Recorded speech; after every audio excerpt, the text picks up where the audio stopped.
Évangile de Jean, chapitre 5, on est rendu au verset 17, on va aller jusqu'au verset 30 aujourd'hui. Alors,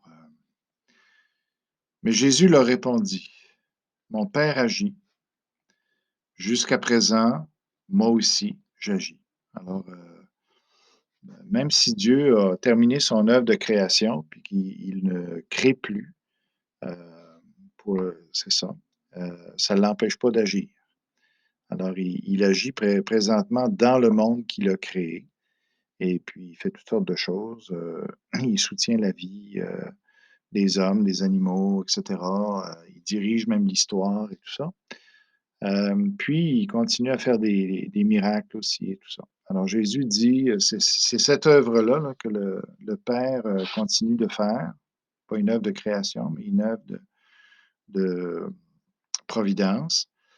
Moi aussi, j'agis. Alors, Jésus dit, c'est ça, de même que le Père agit, moi aussi, j'agis. Autrement, ils travaillent ensemble, ils collaborent ensemble. Donc, on voit qu'il y a deux dieux dans la Trinité, deux personnes, on dit deux personnes dans la Trinité. Il y en a une troisième, le Saint-Esprit. Mais là, ici, il est question des deux, là, du Père puis du Fils.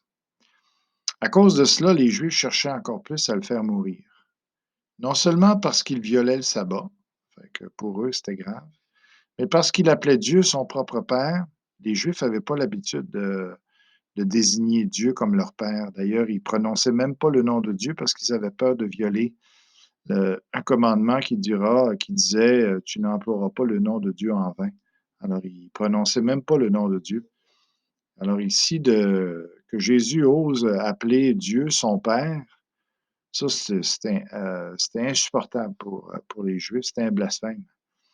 Alors, en plus que ça le mettait à l'égalité de son Père, parce que le Fils est égal au Père. Il a la même nature que le Père. Et donc, pour les Juifs, là, Jésus est en train de se présenter comme Dieu. Puis ça, c'était insupportable, inconcevable. Puis, il voulait le lapider pour ça. C'était épouvantable de dire ça. Pourtant, c'est exactement ce que Jésus est.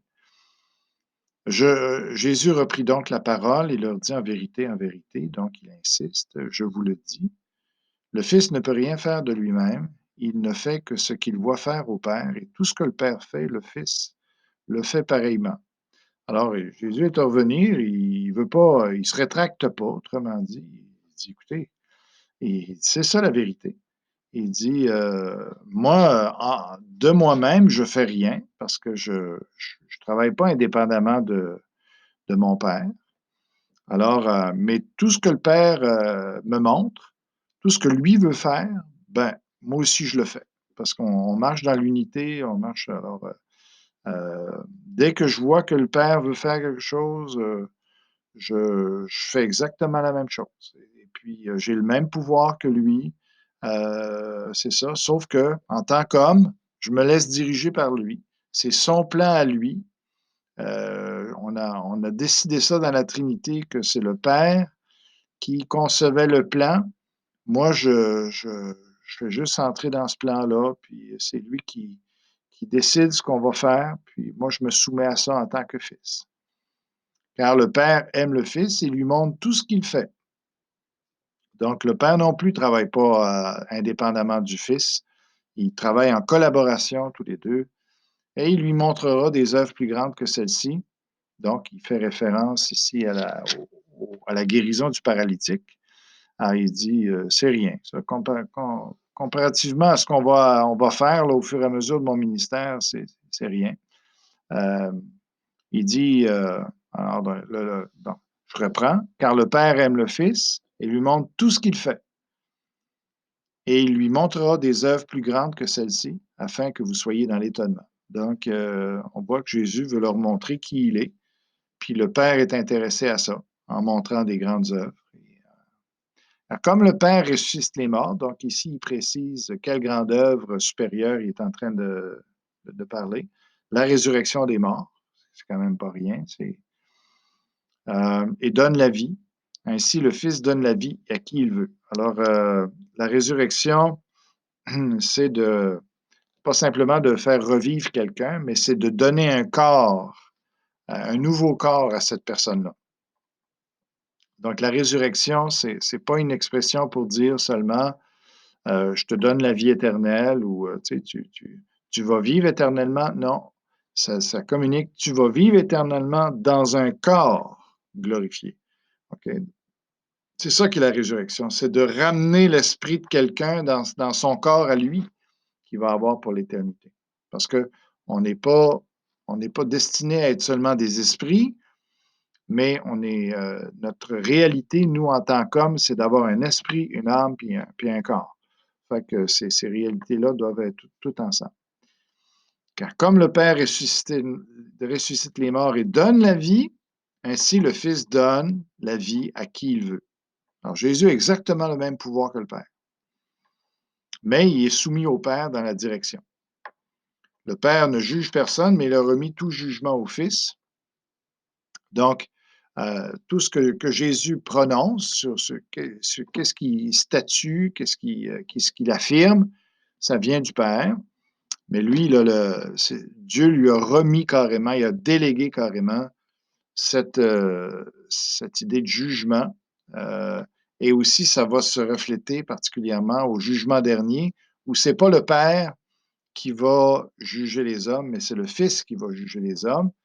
C'est pourquoi il faut honorer, puis il faut croire en Jésus-Christ. Pas simplement au Père, mais pour aller au Père, il faut absolument passer par le Fils. Il dit au verset 23, afin que tous honorent le Fils comme ils honorent le Père.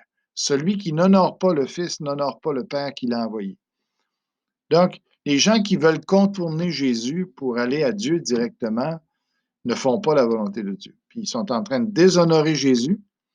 Puis en déshonorant Jésus, eh bien, qui est le Fils de Dieu, il déshonore en même temps le Père. Ça fait que c'est sûr que tu ne peux pas être sauvé si tu ne passes pas par Jésus. Absolument, puis l'honneur que tu veux donner au Père, il faut que tu le donnes au Fils. C'est la même façon qu'on honore le Père, on honore le Fils, c'est ça. Puis quand on honore le Fils, on honore le Père. En même temps, les deux sont indissociables. Alors, ceux qui veulent dissocier ça, il y en a qui le font, mais ils ne font pas bien, puis ils n'ont pas le Père. Si tu n'as pas le Fils, tu n'as pas le Père. En vérité, je vous le dis, celui qui écoute ma parole et qui croit à celui qui m'a envoyé, Dieu, a la vie éternelle. Il a maintenant la vie éternelle. Il ne mourra jamais. S'il l'a fait vraiment, si cette écoute-là s'est faite en sincérité puis avec engagement, il a la vie éternelle, puis cette vie-là ne peut pas être détruite. Il ne vient point en jugement, donc il ne sera pas condamné. Quand Jésus va revenir pour juger les hommes, il ne sera pas condamné parce qu'il est entièrement pardonné de tous ses péchés, puis il n'y a même plus de loi pour le condamner, donc il ne peut pas être condamné. Mais il est passé de la mort à la vie. C'est déjà fait.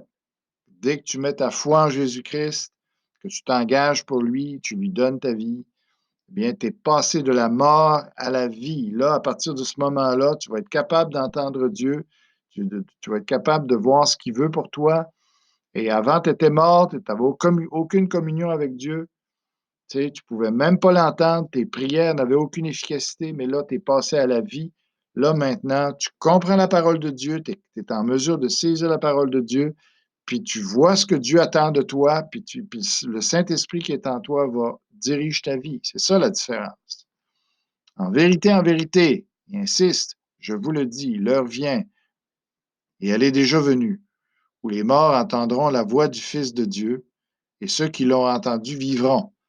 Alors, Jésus est en train de parler de deux choses ici. Il est en train de parler que les morts qui sont en terre, un jour vont entendre la voix de Jésus qui va les ressusciter des morts. Dès qu'ils vont entendre la voix de Jésus-Christ, eh bien, les gens vont sortir de terre, si on peut dire, là, puis revivre dans un corps, et puis ils vont vivre avec Jésus-Christ sur la terre. Alors, ça va se faire à la fin des temps, ici, cette résurrection-là. Mais Jésus dit, mais déjà, il y a des gens qui entendent ma voix. Alors, pour être sauvé, il faut entendre la voix de Jésus. Il faut vraiment que Jésus nous touche, qui nous parle à nous, puis qui nous appelle personnellement, puis nous, on répond à cet appel-là. Ben, de même que la voix de Jésus-Christ aujourd'hui donne la vie déjà, ben, quand ça va être le temps de son retour, eh bien, il va s'adresser aux morts, toutes les personnes qui sont dans les tombes, les esprits des morts vont se relever, puis ils vont prendre un corps, puis ils vont vivre sur cette terre-ci. C'est ça qu'il est en train de dire ici. Alors, comme le Père a la vie en lui-même, ainsi il a donné au Fils d'avoir la vie en lui-même. Donc, Jésus a l'autorité de redonner la vie de rien. Et même si l'Esprit n'existait pas, Jésus a cette autorité-là. Mais dans le cas ici des morts, leur esprit est toujours vivant, mais il va leur redonner un corps quand il va les appeler, quand il va leur donner. Euh, et il lui a donné le pouvoir de juger parce qu'il est le Fils de l'homme. Alors, il connaît la vie de l'homme. Non seulement il est Dieu, mais il a eu l'expérience d'un homme, donc ce qui lui donne toute l'autorité pour juger les hommes. Et donc, au jugement dernier, c'est Jésus qui va juger les hommes. Ne vous étonnez pas de cela, car l'heure vient où tous ceux qui sont dans les sépulcres entendront sa voix et en sortiront. C'est ça que je vous disais tout à l'heure. Okay? Présentement, les gens qui meurent, bon, leur esprit est détaché de leur corps pourri, puis leur esprit va dans le séjour des morts pour ceux qui n'appartiennent pas à Christ, puis ceux qui appartiennent à Christ, leur esprit va avec Jésus déjà, maintenant. Mais quand va venir le temps de la résurrection, eh bien, ce qui va arriver, c'est que quand Jésus va appeler les gens, qu'il va prononcer, je ne peux pas vous expliquer tout maintenant, là, mais les esprits vont revenir dans des corps et puis ils vont recommencer à vivre sur la terre. Ceux qui auront fait le bien ressusciteront pour la vie, ceux qui auront fait le mal ressusciteront pour le jugement. Alors, tout homme va avoir un corps, sauf qu'il y en a qui vont être sauvés, qui vont vivre dans le royaume de Dieu avec leur corps glorifié, avec c'est ça le salut. Mais il y en a d'autres qui vont se relever avec un corps, mais eux, ça va être pour être envoyés après ça dans le jugement éternel qui se trouve à être ce qu'on appelle l'enfer. Et puis, c'est pas ça qu'on veut. Puis, c'est pas ça que Jésus veut non plus. C'est pour ça qu'il appelle les gens. Il dit, je ne puis rien faire de moi-même. D'après ce que j'entends, je juge. Il revient encore à cette notion-là qui travaille de collaboration avec son Père.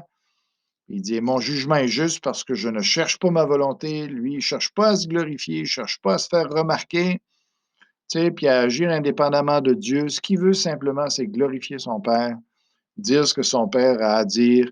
C'est tout ce qui l'intéresse, Jésus-Christ. Tu sais, il ne cherche pas sa gloire personnelle, mais la volonté de celui qui m'a envoyé. Donc, ici, les Juifs n'étaient pas capables d'accepter ça, ce qu'ils disaient, mais c'était ça la vérité pareil.